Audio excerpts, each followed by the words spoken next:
आता पाहूया नैसर्गिक आपत्तीच्या बातम्या, म्हणजेच लेहमधल्या ढगफुटी संदर्भातल्या बातम्या। गेल्या 4 दिवसात तिथे काय झालंय त्याचा वेध आपण आता घेणार आहोत।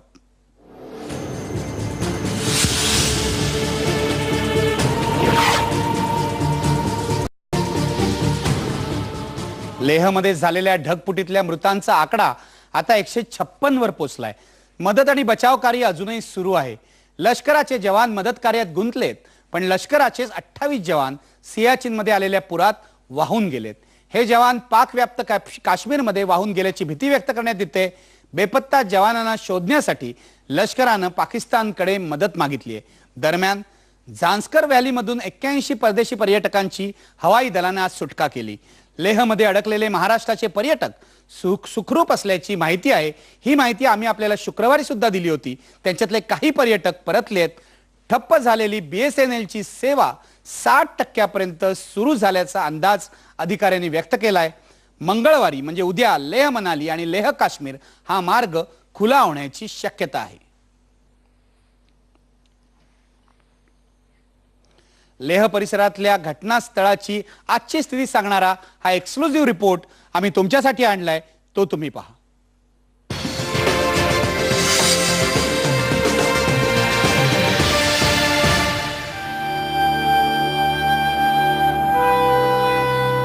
लेहच्या जवळ असलेल्या चोगलमसार गावाला ढगफुटीचा सर्वाधिक फटका बसलाय। तिथल्या नुकसानीचं हे चित्र।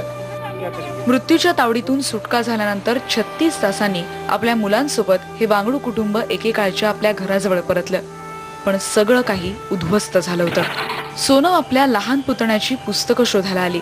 तिचा पुतण्या दुर्घटनेत जखमी झालाय। लष्कर आणि बॉर्डर रोड ऑर्गनायझेशन ढिगारे उपोषणाचं काम करतंय। त्यांना आणखी एक मृतदेह सापडला। हा मृतदेह इतका सडलेला होता की त्याची ओळख पटणं अशक्य होतं। हा बुद्ध भिक्षू एका कुटुंबियाच्या अंत्यविधीचा कार्यक्रम करतोय आणि या दुर्घटनेत बळी गेलेल्या सर्वांसाठी प्रार्थनाही। अंगमो आणि तिची मुलगी सुद्धा या प्रार्थनेत सहभागी झालीय। केवळ नशीब बलवत तर म्हणूनच बचावलो असं अंगमो म्हणतेय।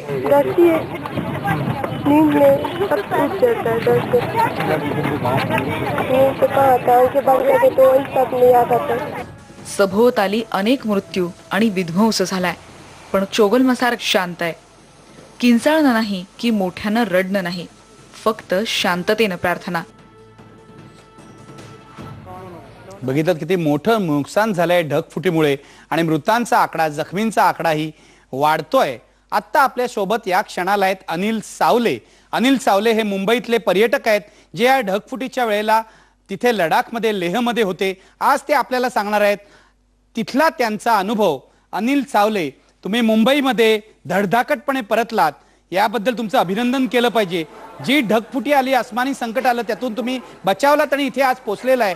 मला सांगा, शुक्रवारचा मध्यरात्रीचा हा काय अनुभव होता तुमचा? हा अनुभव अतिशय विदारक होता आणि ह्या अनुभवामध्ये माझ्यासोबत ठाण्यातले 40 प्रवासी होते।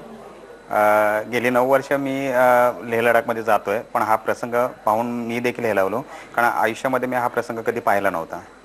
गेली 26 जुलैच्या प्रलयापेक्षा हा अतिशय वाईट प्रसंग होता। तिथे ज्या वेळेला आम्ही नियोजित कार्यक्रमानुसार साईट सीनला जाणार होतो, त्यावेळेला जेव्हा आम्ही बाहेर गेलो, आमच्या गाड्या वेळेवर आल्या नाहीत। तिथले आमच्या हॉटेलचे मालक होते आसिफबाई, त्यांना चौकशी केली की गाड्या का नाही आल्यात। ते म्हणाले नाही, सगळे फोन बंद आहेत, गाड्या काही येण्याची चिन्ह दिसत नाही आहे आणि बाहेर मोठ्या प्रमाणात नुकसान झालं असं मला वाटतंय। त्यावेळेला मी माझ्यासोबत असणारे प्रवासी आणि कोकी ग्रुपचे काही सदस्य, किरण परब वगैरे यांना घेऊन मी बाहेर गेलो आणि तो प्रसंग पाहिल्याच्या नंतर अक्षरशः किरणने वगैरे काही मुलांनी डोळेच बंद करून घेतले, कारण तो प्रसंग पाहवत नव्हता। अतिशय विदारक दृश्य होतं हे सर्व। जे आम्ही ज्या रस्त्याने आम्ही वारंवार ये जा करत होतो, तो रस्ता धुवून गेला होता आणि पूर्ण जी घरं पाहिली होती, जी हॉटेल्स पाहिली होती किंवा जी दुकानं पाहिली होती, ती मातीच्या ढिगाऱ्याखाली गाडली गेली होती। त्याच्यानंतर हॉटेलवर आल्याच्या नंतर मी आमच्यासोबत ठाण्याचे डॉक्टर परमानंद, डॉक्टर खरात, बापट वगैरे होते, त्यांना हा सगळा प्रसंग सांगितला। तर ते म्हणाले की ठीक आहे, आपण काही मदतीसाठी जाऊया वगैरे। मग तिथे आम्ही गेल्याच्या नंतर आम्ही आमच्या पद्धतीने मदत करण्याचा प्रयत्न करत होतो, पण हाय अल्टिट्यूडमध्ये असल्यामुळे आम्हाला तिथे तशी मदत करता येत नव्हती, कारण 2-3 फावडी मारल्याच्या नंतर धाप लागत होती. तर मग त्यांनी तिथल्या भिक्षुणी जे मॉन्क होते ते जे मदत करत होते, काही युरोपियन्स मदत करत होते ते, आणि तिथले जवळचे नागरिक वगैरे त्यांना त्या ह्याच्यामध्ये रेस्क्यूमध्ये सगळे सहभागी झाले होते. त्यावेळेला त्यांनी आम्हाला सांगितलं की तुम्ही अशा पद्धतीने मदत करण्यापेक्षा वेगळ्या पद्धतीने काही मदत करता येईल, अन्नधान्य वगैरे असं काहीतरी बघण्याचा म्हणजे करण्याचा प्रयत्न करा. तर हॉटेलवर आल्याच्या नंतर मी आसिफ भाईला हे सर्व कथन केलं, आणि त्यांनी मग चोगलमसारच्या जरा अलीकडेच एक फ्यांग म्हणून गाव आहे, तिथे जे आमचे ड्रायव्हर राहतात, तर ते गावही वाहून गेलं होतं. आणि आम्हाला अशी बातमी मिळाली की आमचे ते ड्रायव्हर सुखरूप आहेत, पण त्यांचं घर सगळं वाहून गेलं आहे आणि गाव वाहून गेलं आहे. मग त्यावेळेला आम्ही अन्नदान करण्याचा मी प्रयत्न केला. आम्ही त्यांना सांगितलं की तुम्ही जेवणाची त्यांची व्यवस्था करा. ह्या सगळ्या प्रसंगामध्ये ज्या वेळेला कळलं की आता आम्हाला बाहेर पडता येणार नाही, त्यावेळेला चौकशी केल्यानंतर असंही कळलं की लेह आणि लेहला जोडणारे दोन्ही राजमार्ग बंद आहेत आणि साधारण 15 ते 20 दिवस त्यांचं काही प्रोग्रेस होणार नाही. मग त्यावेळेला मी सगळेच आमचे प्रवासी धास्तावले होते. त्यावेळेला आम्ही परतीच्या प्रवासाचा विचार करू लागलो. 2 दिवस अगदी तणावामध्ये जात होते, कारण दोन्ही दिवसामध्ये सारख्या अफवा येत होता की पाणी इकडून येतं, पाणी तिकडून येतं आहे. तर सर्व म्हणजे आमचे त्या हॉटेलमधले जवळजवळ माझे 40 प्रवासी अक्षरशः जीव मुठीत धरून बसायचे. आणि ह्या प्रसंगानंतर आम्ही म्हटलं की आता निघण्याचा प्रयत्न करू. त्यावेळेला जेव्हा एअरलाईन्सच्या तिकिटांचा आम्ही विचार केला, त्यावेळेला तिथे आम्हाला असं कळलं की 15 तारखेपर्यंत तिकीट मिळणार नाही आणि जवळजवळ 24 ते 28 हजारापर्यंत तिकीट जातं आहे.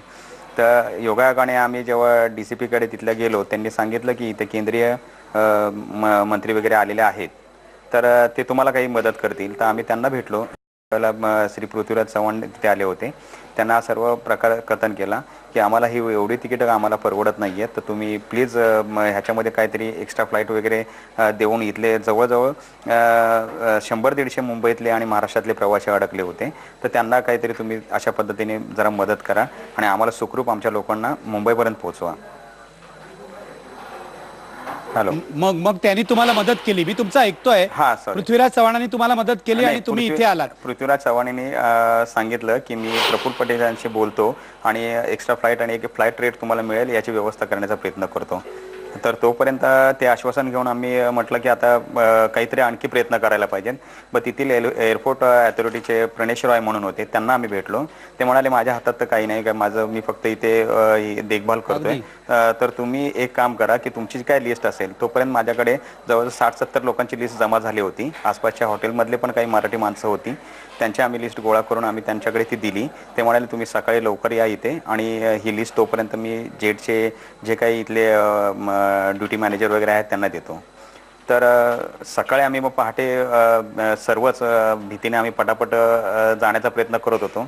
पण आमच्याकडे फक्त हॉटेलच्या मालकाची एक गाडी, आणखी एक तिथेच 2 दिवस आमच्याबरोबर हॉटेलमध्ये अडकून पडलेले चाचा होते, त्यांची एक गाडी, अशी 2 गाडी पहाटे 3 पासून आम्ही त्याच्या फेऱ्या मारत आम्ही कसेबसे 40 प्रवासी एअरपोर्टला पोहोचलो.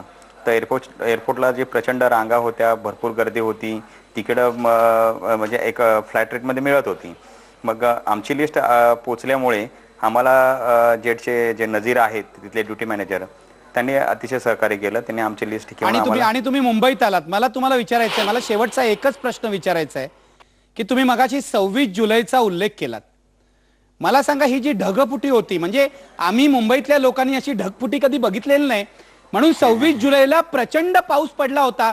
तो आमच्या आयुष्यातला सगळ्यात जास्त कमी वेळात पडलेला पाऊस होता. यापेक्षा किती पट जास्त पाऊस त्या ढगफुटीत पडला, एवढं आम्हाला सांगा. किती भयंकर होता आम्हाला कळेल. तो ढगफुटीचा प्रसंग असा होता की ढग तो उंचावरच्या एका टेकडावर पडल्यामुळे ते पाणी दोन्ही दिशेला गेलं. एक चोगलमसरच्या दिशेने, चोगलमसर म्हणून गाव आहे त्या दिशेने, आणि एक सिटी म्हणजे शहराच्या दिशेने आलं. ते जर एकदा ते पूर्ण शहराच्या दिशेने जर आलं असतं तर आम्हाला वाचण्याची शक्यता नव्हती.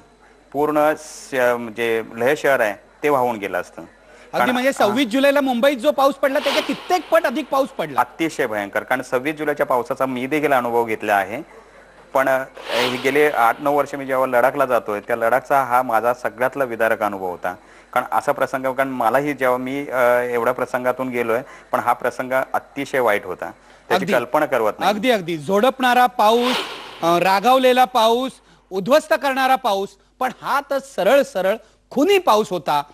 ढगफुटी झाली, अशा प्रकारचा खुनी पाऊस पडला, त्यातून जिवंतपणे हे लोक परत आले. याला एक नशीबच म्हणायला हवं. हे सगळे पर्यटक महाराष्ट्रातले आता परत आलेले आहेत, तिथल्या लोकांना मदत करून परत आलेले आहेत, हे लक्षात घ्या. त्यांना पुढचंही आयुष्य अगदी सुखात जावं अशी इच्छा करूया. आणि लेहमधल्या लोकांसाठी काहीतरी तुम्ही द्या, तिथे गरज आहे मदतीची, एवढंच आवाहन इथे करतो आणि प्राईम टाइम मध्ये ब्रेक घेतो.